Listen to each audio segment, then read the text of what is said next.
Good evening all, and welcome. Tonight we're going to be heading into rural Japan for some truly terrifying stories. I would also like to welcome back Jay Nightmares, who actually provided all of the stories in today's video. Don't worry, I narrated half. If you enjoy his stories, feel free to check out his channel. A link will be shown at the end of the video and can be found in the description. But for now, it's time to get comfortable and let the darkness take control. This happened when I was at university. There was a society dedicated to mountain hiking, and I signed myself up straight away. It had always been a passion of mine. My father used to take me hiking from a young age. We had a transceiver radio in our club room. We would check it regularly to see if people were doing okay on their hikes. One of the club members piped up and said, "Hey guys, I'm pretty sure I'm getting an SOS transmission here. What do I do?" We all headed to the radio and gathered around. It was there that we heard the undeniable sound of Morse code being transmitted. The sound of dots and dashes over the crackly radio line. "That's SOS without a doubt," one of the senior members confirmed. Then he set about repositioning the antenna to determine the location of the transmission.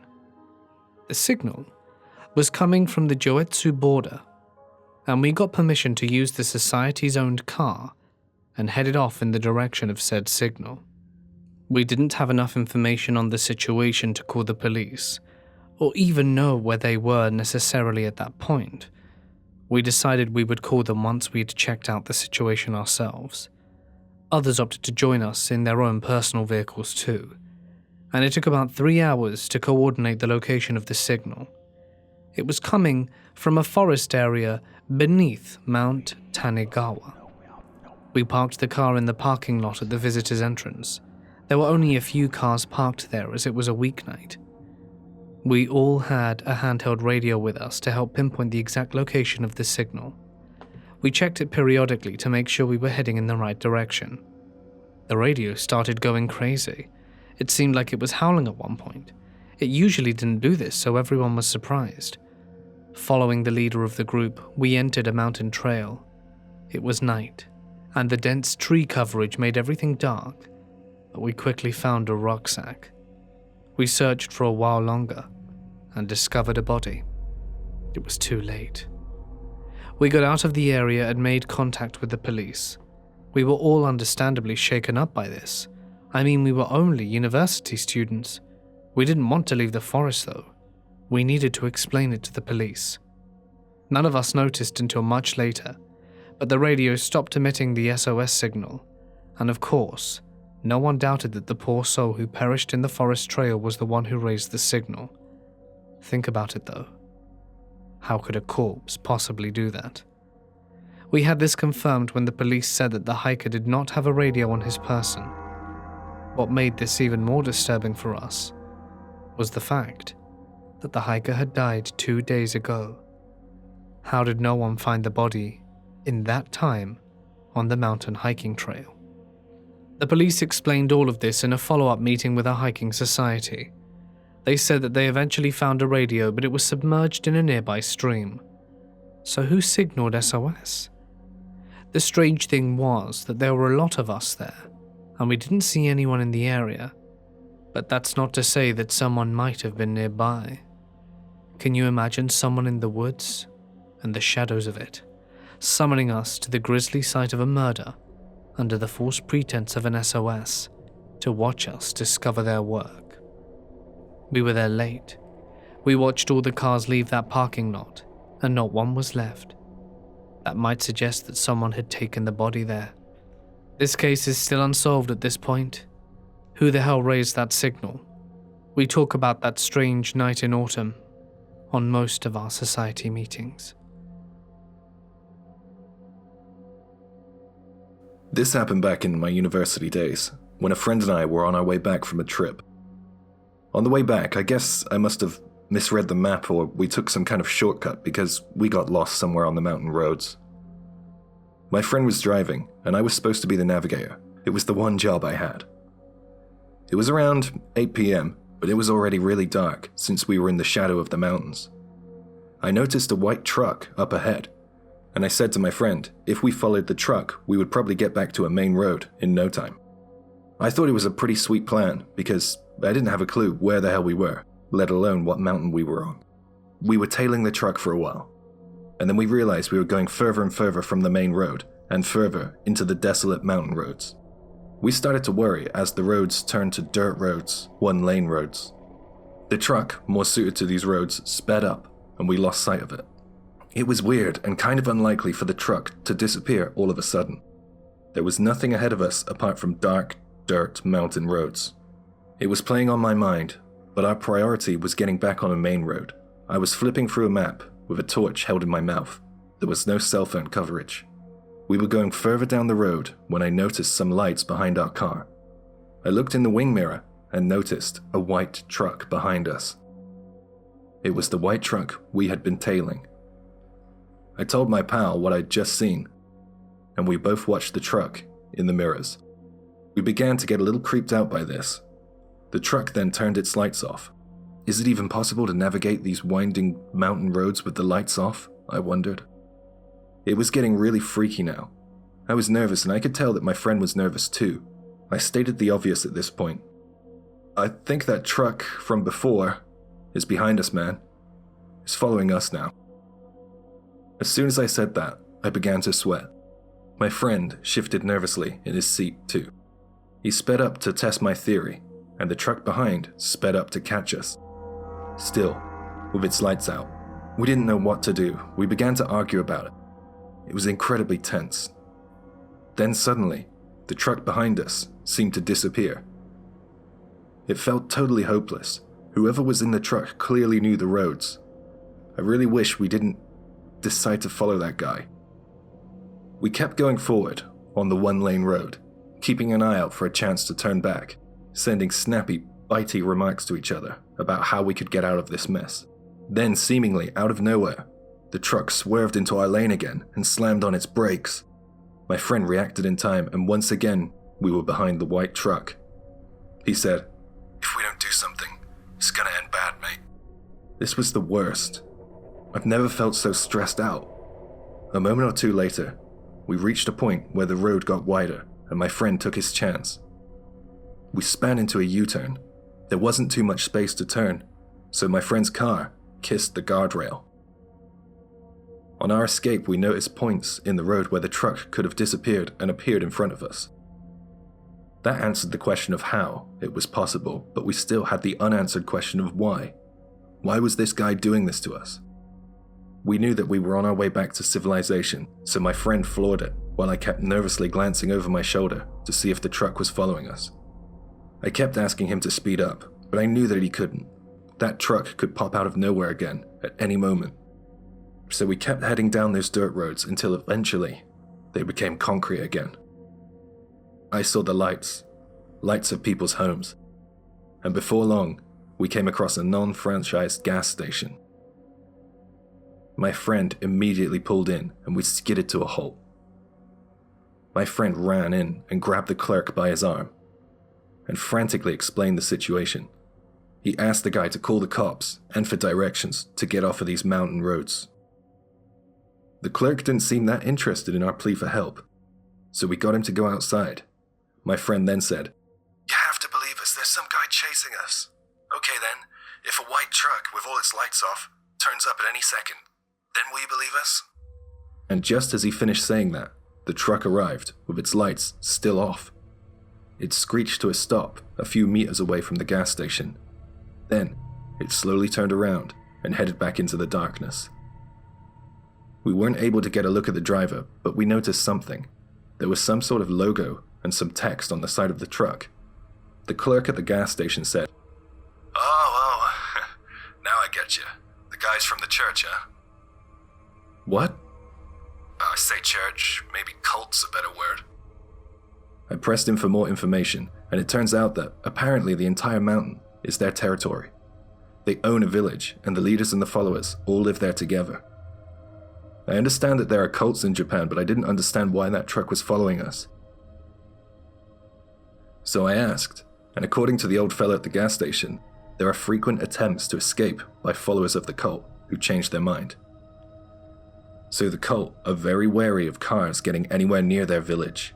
Their reckless driving and relentless pursuits of anyone who gets close to the village is said to be the cause of numerous accidents up here in the mountains. I remember that the cult featured quite heavily on the news and in the media a few years after, but it seems to have gone radio silent since. I guess that guy who followed us was a lookout for escapees, or for families trying to rescue their loved ones or something. It was a very creepy experience. The following happened when I was a child. My parents and I went on a camping trip with some family friends. There was a big lake by the campsite. It was a very peaceful and secluded area. So we all put up our tents near the river and were set to camp for 2 days. When night came, my friends were talking about doing some dares. The adults overheard us and told us not to do any dares at night as it could be dangerous. Of course, we all ignored our parents' advice. The dare was to walk around the lake by yourself with no flashlight. One of my friends offered to go first. We all waited in silence as she walked off into the darkness. She came back after a while. She wasn't frightened in the slightest. Next was my turn. They urged me forward. I was nervous, and I felt the pressure of my friends. I had to do it. It was so dark. I was getting really worried. I was walking around the lake, only the sounds of nature could be heard. That is until I heard the footsteps approaching towards me. I prepared myself as best I could for whoever was coming towards me. It looked like it was one of my parents' friends. He was working with a flashlight. I knew him. I was relieved. I waved at him as he approached. He strolled towards me. He handed me something. It was a lemon candy. I thanked him. "You should eat that now," he said in a hushed voice. I told him I would eat it later and put the candy in my pocket. He was shining the torch at me. I couldn't see his face clearly. He had his hood up. "Come with me," he said, but it didn't sound normal. I said I had to go back to the tent. I thought it was weird, but he was a really nice guy, and I was enjoying the camping trip with his family and mine. When we got back to the tent, we all decided to get some sleep. I was laying in bed thinking of the candy, and that I should just thank him for it tomorrow, while I held it in my hand.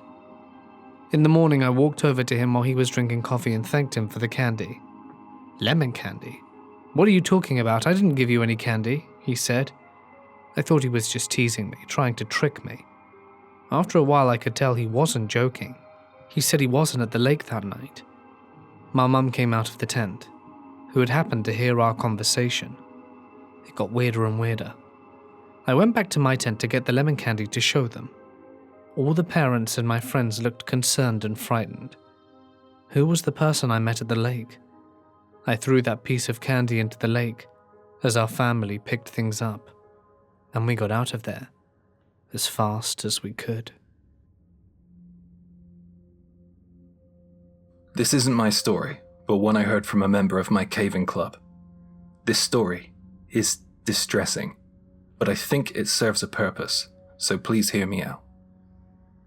In Iwate Prefecture, there are numerous caves. Back when this story takes place, it wasn't as touristy as it is today, so many of the caves lay unmapped and partially unexplored because internal surveys weren't often conducted. Back then, survey events were held within the caving community, and this story concerns a very large cave survey on a winter's day. Participants broke up into groups, with the more experienced members of the club trying to map and investigate the cave. There were areas which had already been mapped, and some of the caving club members grew a bit bored of measuring areas of the cave. They were just wandering around at their own pace. They were more interested in taking photos and looking for wildlife. This wasn't a good idea. I guess this is why we are told this cautionary tale when we join the club. One of the cave explorers decided to crawl down a narrow opening in the cave. The others in the club knew, based on the survey, that there was nothing but a dead end. So initially, They weren't concerned. Unfortunately, that changed quickly. We all knew he would go in, find nothing, and probably squirm his way back out backwards, since it was incredibly narrow. But after a few minutes passed, he didn't come back out. We all gathered around and began to panic. We looked at the tiny crevasse he managed to crawl into, and then someone in the club asked aloud, "Is there enough room to turn around in there?" Another chimed in with what we were all thinking. Did he get stuck? There was a sober silence, which was broken by the sound of someone shuffling. He came back out of the crevasse. I cannot tell you how relieved I was to see him. Something was wrong though. He looked jaded and frightened. Not only that, he didn't come out backwards. He came out facing everyone, which we were all sure was impossible. Then he began to mumble about what had just happened in that narrow crevasse. I got to the dead end, but there was something more. There was an even narrower hole. For some reason I poked at it and discovered that the earth beneath the hole could be moved aside. After working at this for a while, I managed to get the hole wide enough to fit both my arms in there. Then, my whole body. It opened up into a reasonably wide chamber. That's how he was able to turn around. He went on. I thought that I had found an undiscovered part of the cave, and I was really excited. I shone my torch all over the cave, and my torchlight fell on something. A doll, I thought, or maybe a mannequin. It was lying on the cave floor, backed into a corner. I had heard of seeing things in caves, stalagmites which appear to look like humans, as well as odd formations of mud on the cave floor. I was aware that my eyes could play tricks on me in the dark too, but none of this accounted for the fact that this human-shaped mass was wearing glasses. So you think it was human? Someone asked. He nodded silently. The caving club left and called the police. Later, the body was identified. According to the police, it was the body of a high school student who went missing a few years ago. He entered the cave with candles and some sweets, so we can establish that he had intent to explore. But for what purpose? Some speculate it was because he wanted to commit suicide. Others say that he just wanted to explore. Perhaps it was his own little secret base. Due to this portion of the cave almost completely shut off, his body had been preserved from the elements. The only issue was muddy water from above had dripped onto the body. One strange thing was, the glasses didn't have a drop of muddy water on them. If you have never been in a cave with no light source, perhaps I can help you imagine what it's like. I've been in caves where I've turned the torch off just for a second. It was so dark I couldn't tell whether my eyes were open or shut. I tried to stay in the dark as long as possible. The longest I could manage was about a minute. I think the everyday, ordinary person could keep their sense of balance for about 10 minutes. After that, you wouldn't know up from down. Then, the mind wanders. The things in the dark, they can tolerate it, but man can't. The sounds, the loss of direction, it all adds up. It all takes a toll. The poor high school boy must have lasted about 30 minutes or so without panic in there. I'm assuming that there was some sort of cave-in which buried the only exit. Then things would have gotten worse. When his matches got wet, or perhaps he couldn't find where he left the candles. At this point, he would have regretted his decision to enter the cave, as there would be no one to hear his whimpers or screams for help. He would be cursing himself time and time again for coming or for not bringing a torch. Maybe even wishing he told someone where he was going. How many times did he trace his hands along the wall, looking for the exit, back and forth, back and forth? How many days did he live? What kind of hallucinations did he see? Unsure if he was awake or asleep, hallucinating or thinking straight. Hunger or thirst, one of those must have come for him towards the end. But not before his mind tormented him further. Maybe he didn't even truly feel like himself towards the end.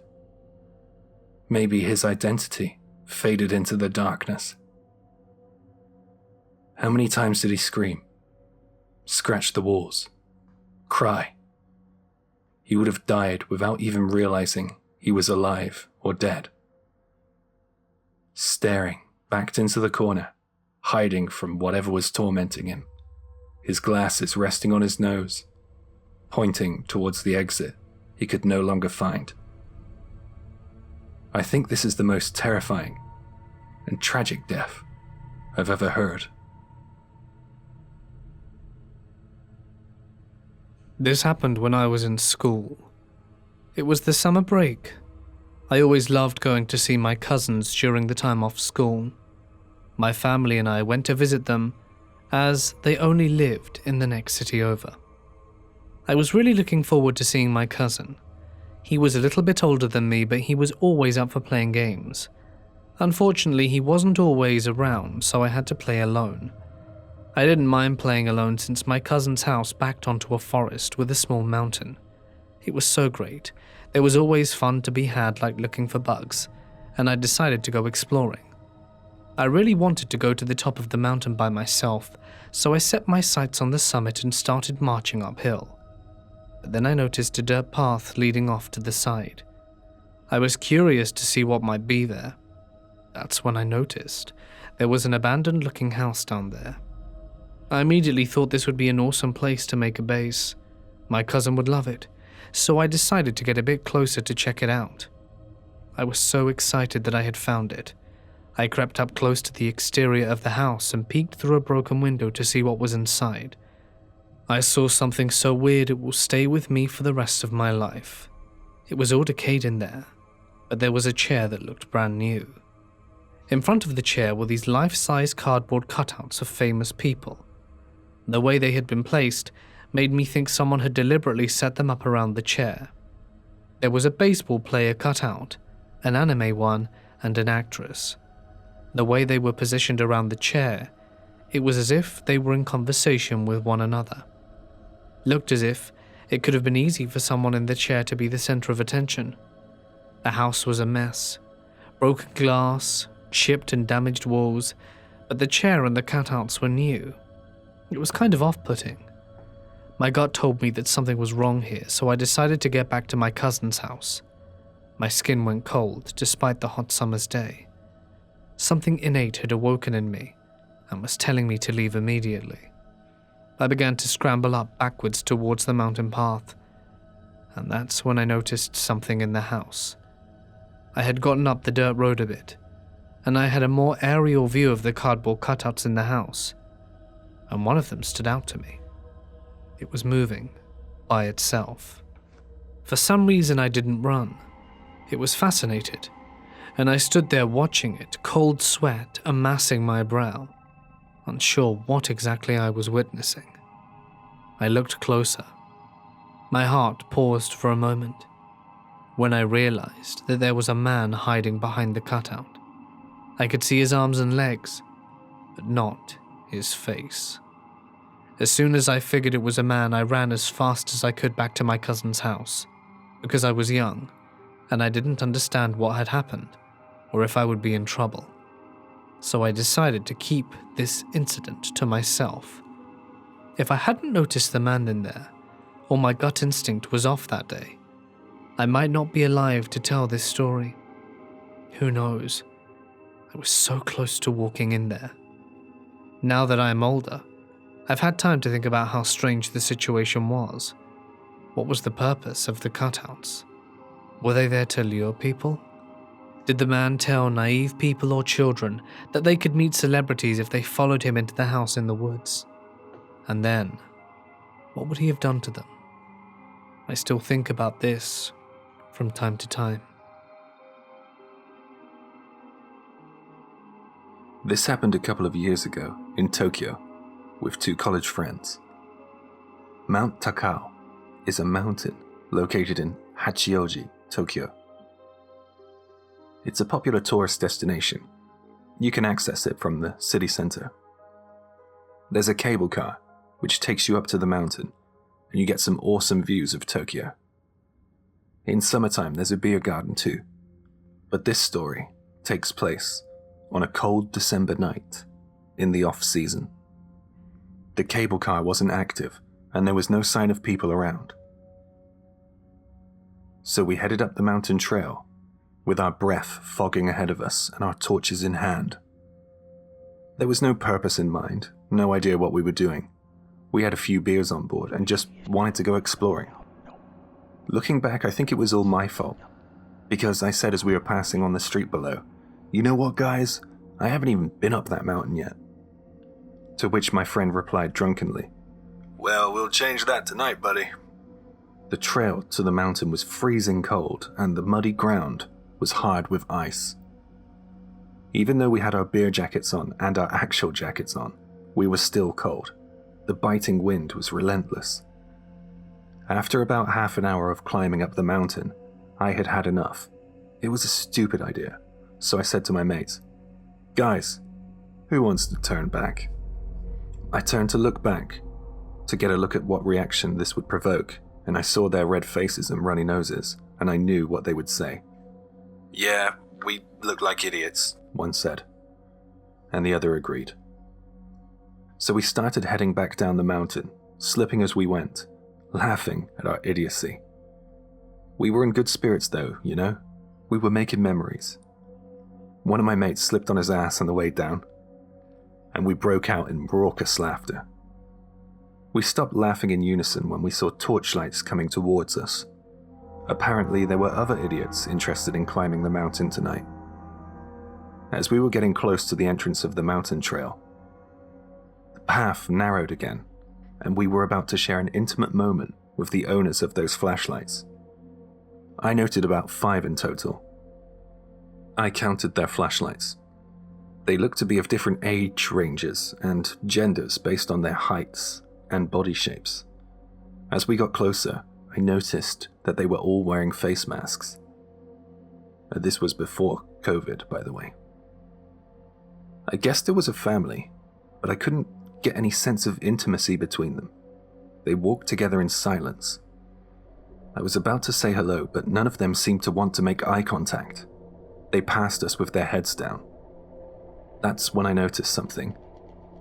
All 5 of them had a large black plastic bag in hand, like a garbage bag.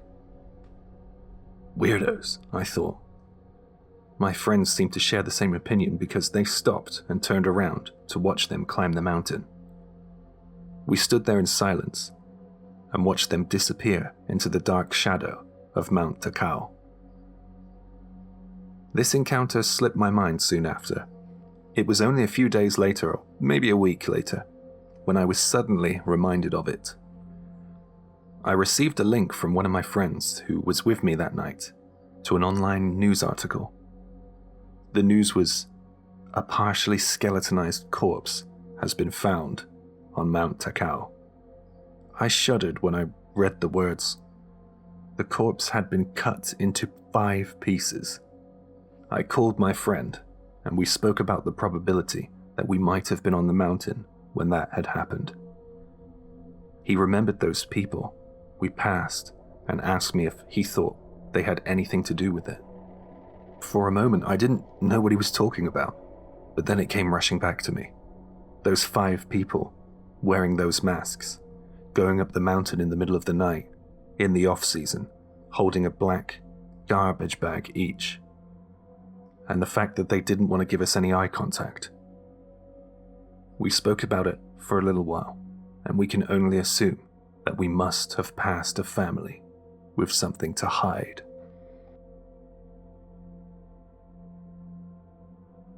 This happened when I was in high school. My friends and I were all camping together deep in the forest. We had just finished dinner, and we were cleaning up, joking around, when I heard a huge thud. By the expressions on my friends' faces, I was certain they had heard it as well. It sounded as if something had fallen out by our tent.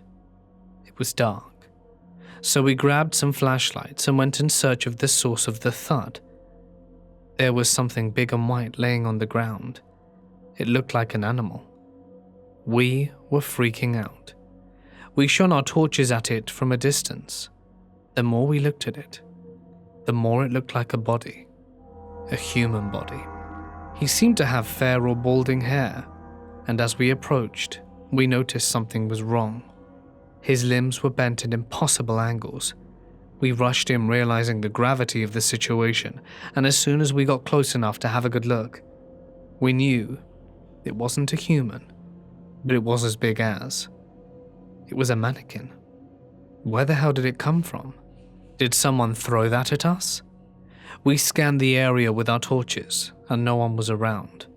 We didn't even hear footsteps or anything when it happened. We were camping, deep in the forest, and didn't see anyone else for the whole day. One of our friends decided to be a watchman, while the rest of us packed up as fast as we could. We got the hell out of there, leaving that creepy mannequin lying face down in the dirt. This happened when I went camping with a few friends. It got late and everyone fell asleep. I was the last one awake. I thought I was anyway. The campfire was still lit. I was yawning and half asleep in my sleeping bag. I heard the sound of someone stoking the fire, and then I asked, with not much thought, "What are you doing?" I stared in the direction of the stoking sounds and saw someone sat the other side of the fire. I couldn't see them clearly for the fire, but I could see a large, shadowy outline of a person. My field of vision was very hazy. "I'm just watching the fire," a voice replied. For some reason, I wasn't frightened. I should have been asking myself, who the hell was this, and what the hell were they doing at our campsite?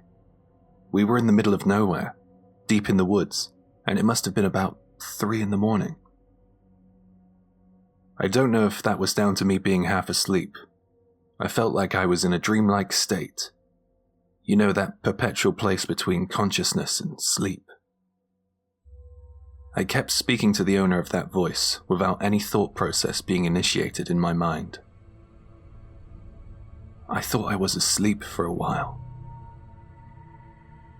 "If the fire went out, what would you do?"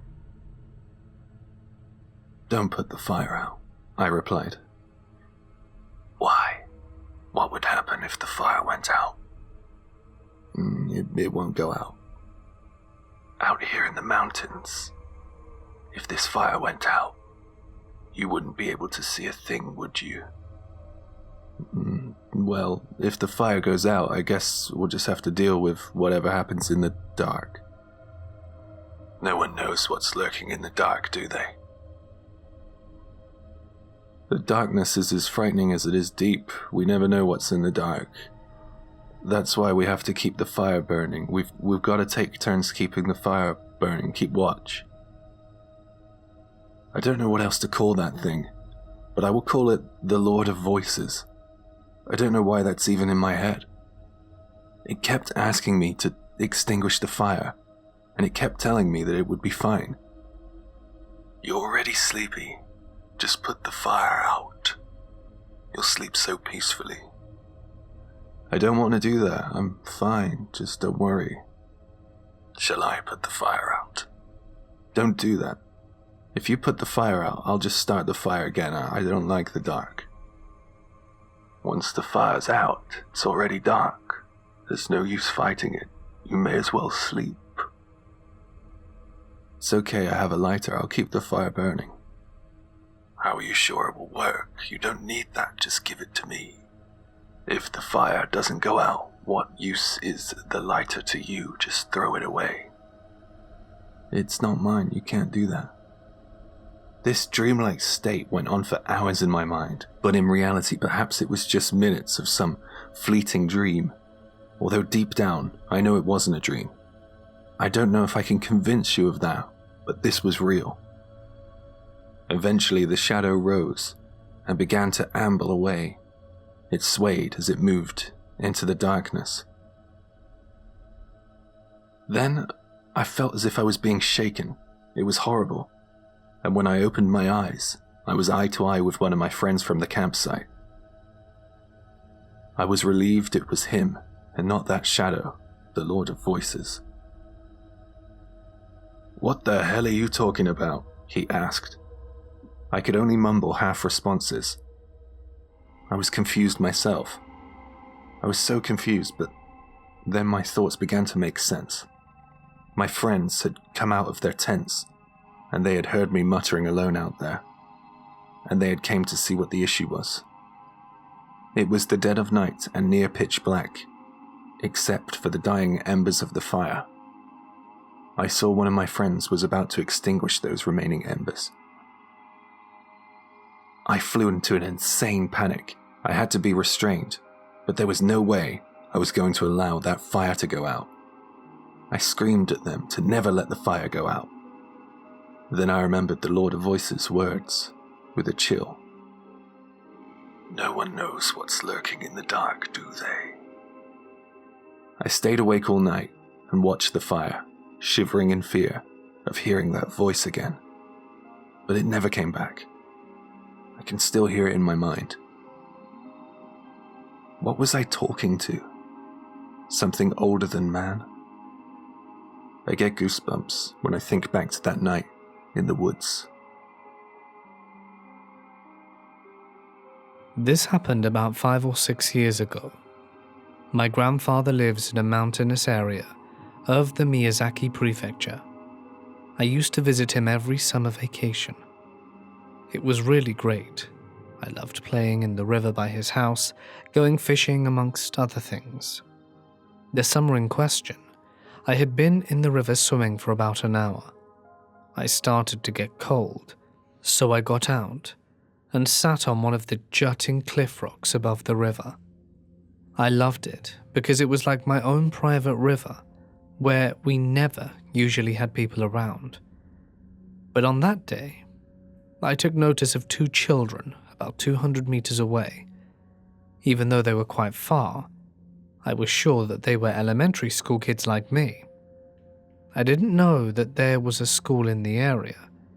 The only school I knew about was now in ruins. I didn't know about any other kids my age in the area either. It wasn't exactly well populated. They disappeared off in another direction, and I thought I better get going soon, as my parents would be looking for me. I was drying myself off and changing back into my clothes when I noticed something nailed to a nearby tree. It was a laminated photo with some text below it. The photo was of a woman and 2 children on either side of her, who appeared to be their mother. Below the photo was only one line of text: "I am looking for these children." I was a bit put off. I felt a bit creeped out by the poster in the mountainous woods.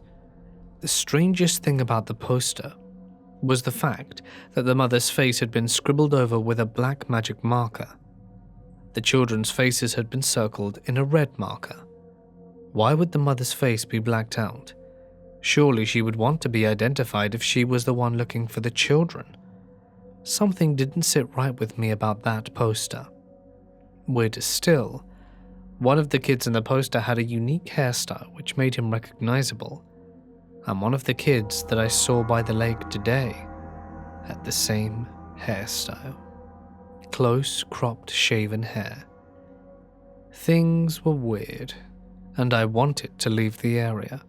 So I jogged back to my grandfather's house and asked him about the weird poster. He didn't know anything about any missing kids. Strange. The village he lives in is small and close-knit, so the fact that he didn't hear anything about missing kids was certainly surprising. Something seemed wrong. Later in the year, my family went to visit my grandfather again to ring in the new year. He was having a drink and the poster came up in conversation. He said he found something similar to the poster. I was interested but a bit creeped out remembering it. He passed a piece of paper to me. I wondered why he saved it. I was quite curious now.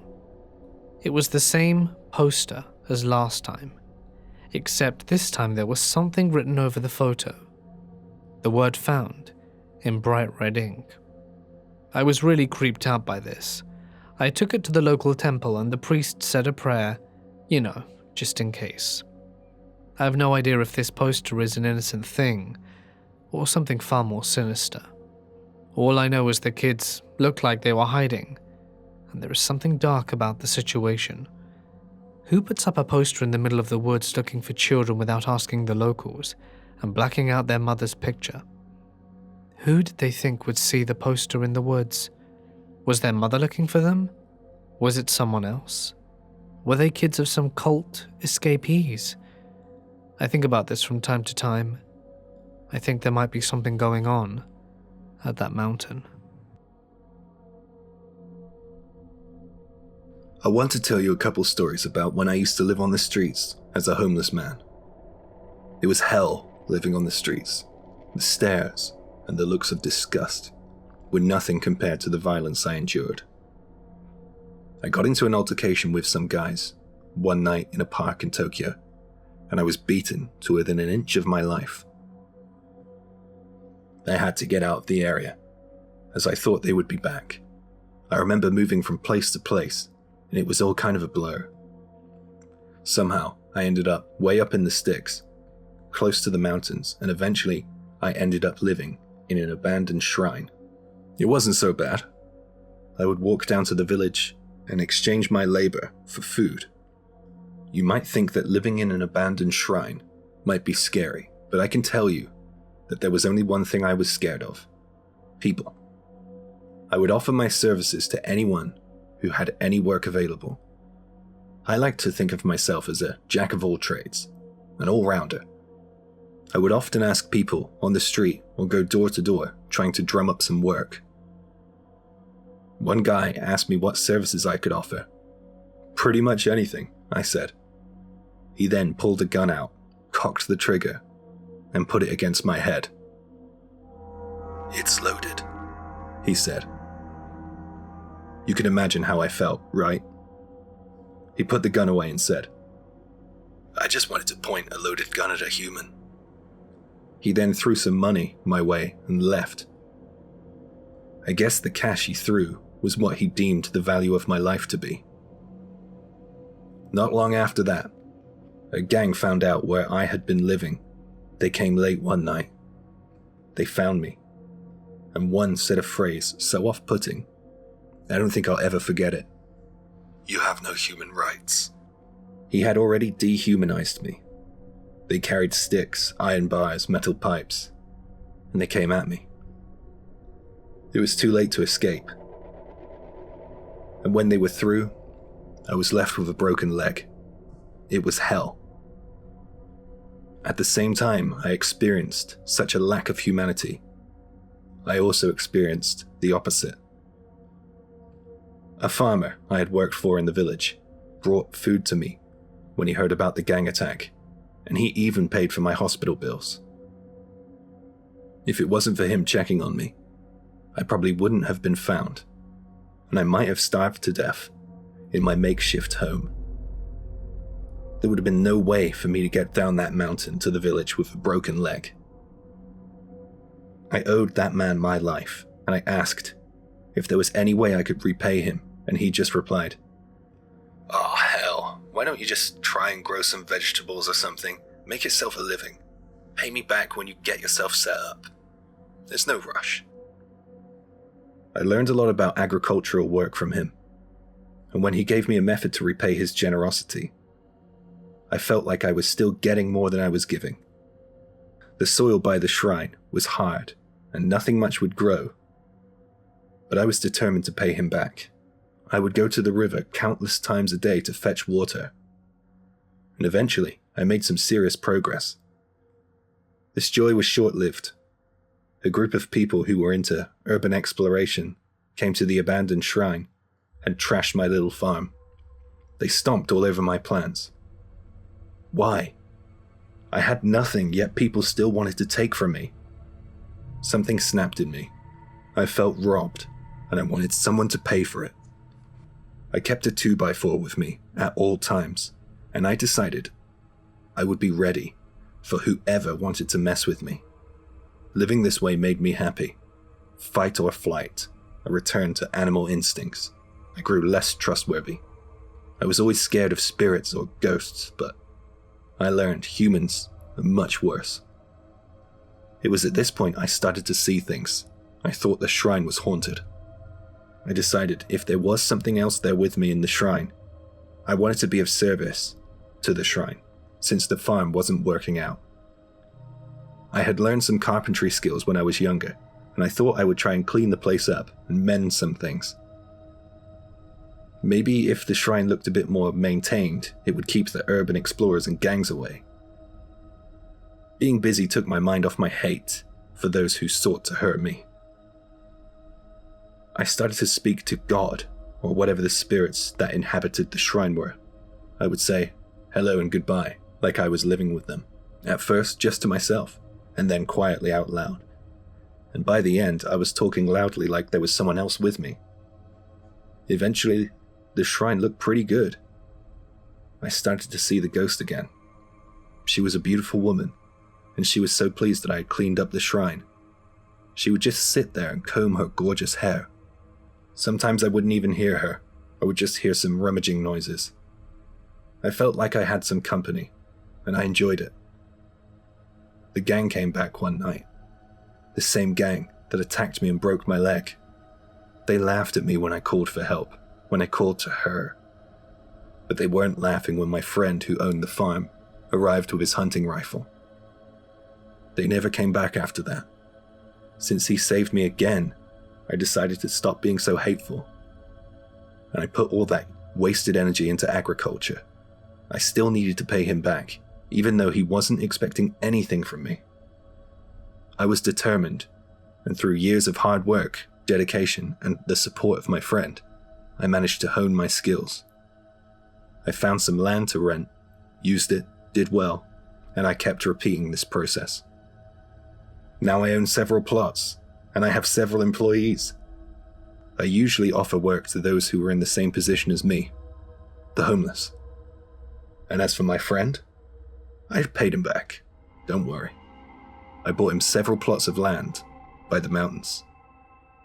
Finding a partner hasn't really worked out for me, but whenever I am down, I seem to dream about the spirit of the woman in the shrine. Sometimes I think I was rescued by someone other than just my farm friend.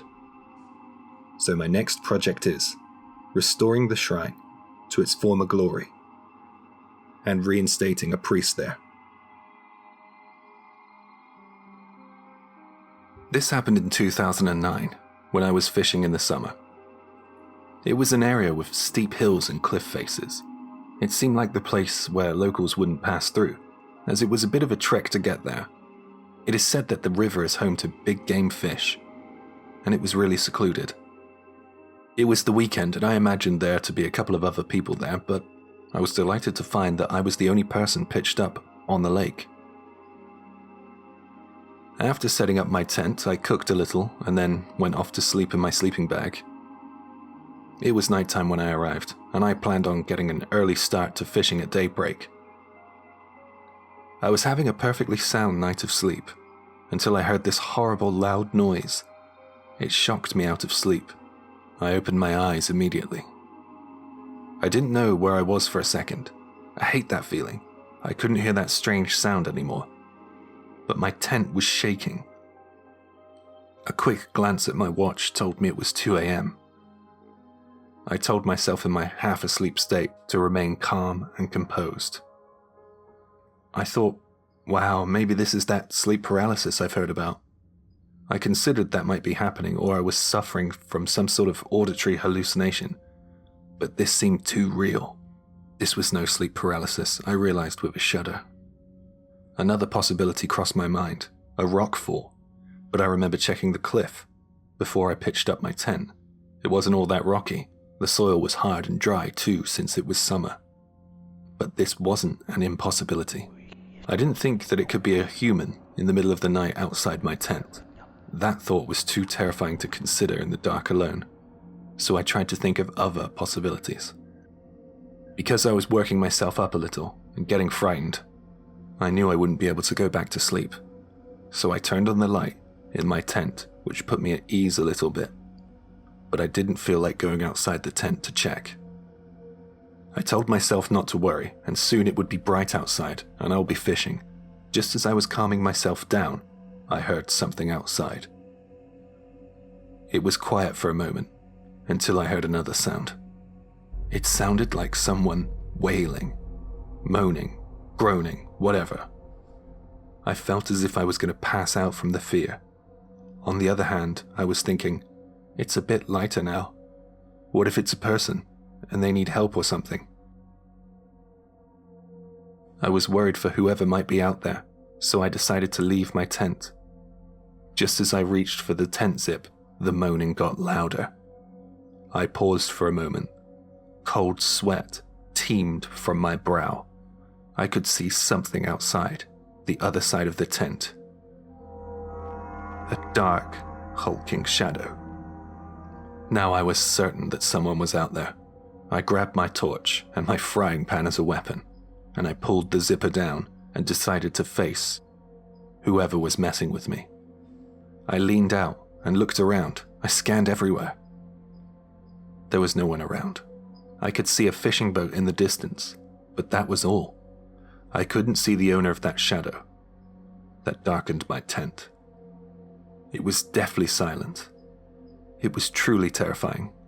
I withdrew into the tent. If you think about it, the tent was illuminated by my torch from the inside, so I shouldn't really be able to see a shadow outside due to the light. It was absolutely unexplainable. I turned the radio on to calm myself. I was shivering in my tent, trying not to think about what had just happened. After a while, I listened to the DJ chatting in between tracks. I was slowly regaining some composure. The roof of the tent collapsed in. It hit the ground, accompanied with some horrendous sound. This time I knew it was no dream or hallucination. The roof of the tent was utterly destroyed. Moreover, it hurt me badly as it crashed in. I felt totally helpless, and I'm not ashamed to admit this. I broke down, and I just cried and cried. I vowed to go home without doing any fishing as soon as the sun came up. The moaning sound outside persisted. There was a new sound now. It sounded like something dragging across the ground, or crawling perhaps. I don't know why, but I turned the radio up to its maximum volume. When daybreak finally came, it was like seeing God or something. I was so relieved. The sun was up, and now I could see everything around me. I went out of the tent and looked around the area.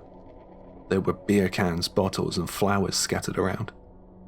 I hurriedly folded up the remnants of my busted tent and stopped in my tracks when I realized that there was blood outside of the tent, as if someone had smeared it there. Above, on the cliffs, there was probably a road at some point.